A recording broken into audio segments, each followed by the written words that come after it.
Hey guys, it's Ryan, and this is the herringbone stitch. This is a fantastic, slightly complicated stitch that creates a beautiful herringbone pattern in your knitting that's really dense and thick, and so it's great for something that you want to be dense and thick. So here is how you do the herringbone stitch. First, you can cast on however you want to. The only thing that you need to keep in mind is that you need to have an even number of stitches, and you can see once you start going, what the herringbone stitch does is it actually groups your stitches into bundles of 2. So you can kind of see it's kind of naturally doing that already. I've got 2 stitches here, 2 here, 2 here, 2 here, 2 here, 2 here, and 2 here. So you always want to have an even number of stitches casted on. This is the front side of the work, so I'll show you what we do on the front, and then I'll show you the back side steps after. So first, to start off your row, you're going to want to knit the first stitch. So we'll just knit that. Then next, you're going to slip the next stitch off knitwise. So just take your needle and slip the next stitch off like so. And then we're going to knit the next stitch here. So you should have 3 stitches on your right hand needle. Next, we're going to take our left needle and we're going to go back and pick up this second stitch here. So this is the stitch that was slipped off. We're going to go back and pick it up like this. Just pick it up through the front of the stitch, and we're going to pull it over that stitch that's knitted. So you've got it back on the left needle, and you've got 2 stitches on the right needle. Now you're going to take the right needle and knit this slip stitch off. So take the right needle and go up along the back side, and you're going to knit this off now. And there you go. And you can actually see the results right away. So here's that little bar that's been slipped. And yeah, it's just adding to the pattern. So we're going to repeat that again. So the next stitch is going to be slipped. So we just go and we pick up the stitch like so, and then we knit the next stitch, and then we go back and we pick up the slipped stitch, bring it over the knitted stitch, and then you have it back on the left, and then we're going to knit this one off again. So go up through the back side and knit it off, and then you have your second little chevron or herringbone bar here that's moving to the left. So next one, we're going to slip the stitch and then knit a stitch, and then take the slip stitch, pull it over, and then knit that one back off again.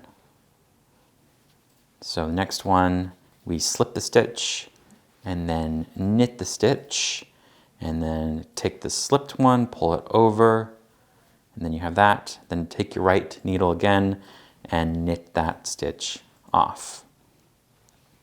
Finishing up, we are going to slip and then knit, and then pick up the slip, pull it over the knitted one,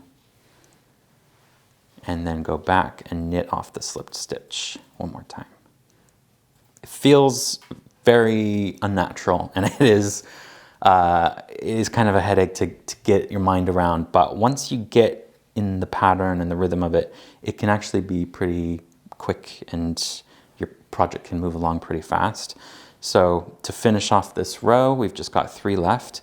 We're going to slip the stitch, knit the stitch, and then go back, pick up the slipped stitch over here, and then knit it off. And then you should have just 1 remaining stitch left. And with that one, we're just going to knit this last stitch. So just knit it normally, no need to slip. And there you have it. So that is the front side. And you can see we've got a new set of, I keep wanting to call them chevrons, but I guess it's not a chevron pattern. It's a herringbone pattern. A chevron would be if they were vertical. So you have another row of bones, I guess, of herringbones, and they are moving in this direction. So now on the back side is going to take care of the herringbones that are moving in the opposite direction. So if we turn it to the back side, it's kind of, I guess it's kind of easier. Well, actually, no, it's kind of equal in difficulty. Backside, the problem is though, is you can't really see what you're doing. It's just this kind of dense pearl material, but that's fine. So to do the backside of your herringbone now. So on the backside, we're gonna work in bunches of 2 again. So you can kind of see the bundles that are forming here. We are going to kind of move along with the bundles. So we're going to be purling. So put your yarn in the front and we are going to purl the first 2 stitches. So put your needle through those 2 stitches and come up, wrap your yarn around, and we're going to purl. But before you pull those 2 stitches off, you're gonna pause. You're gonna go back down into this bundle of pearls and you're going to purl just 1 of the stitches an extra time. So go back down and purl this first one, wrap the yarn around, and now I'm gonna purl both of these 2 off. So now you should have 2 stitches on your right needle now. And we're gonna repeat that again. So we've got 2 stitches coming up. We're gonna purl both of them. So put the yarn through both stitches, wrap the yarn around and go through. But before you pull those 2 stitches off, you're gonna pause and go back down and add an extra purl to that first stitch, purl, and then pull both of those off. So now you have 4 stitches on your right needle. So again, we're gonna grab 2, purl, but don't pull them all off. Go back down and purl just 1, pull them both off. So now we've got 6.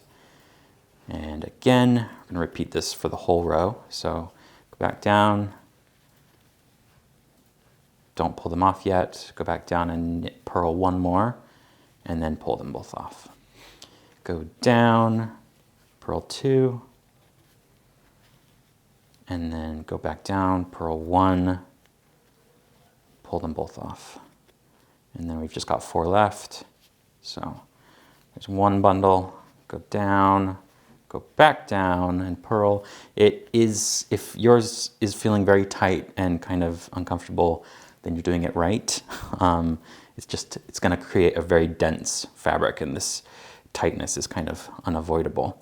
So for the last 2, go down, pick those 2 up, and before you pull them off, go back down and knit the last extra 1, and then you're finished.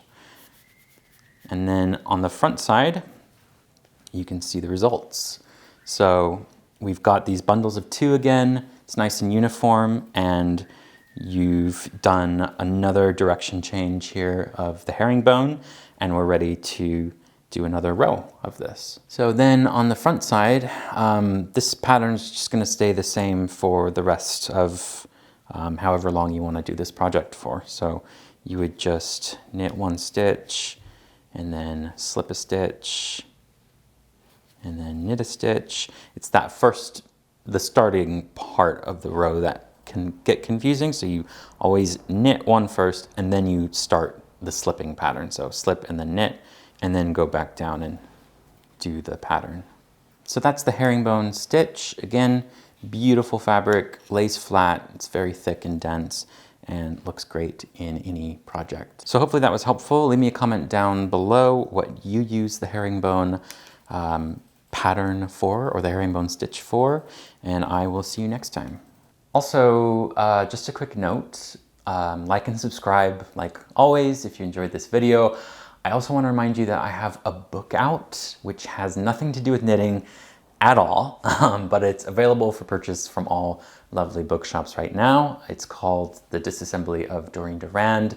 It's a moody sort of mystery novel that spirals into something a bit more surreal, and I think you'll love it. It's also available on audiobook if you want to listen to that while you knit, so best of both worlds. So check it out, buy a copy for your friends, and I'll see you next time.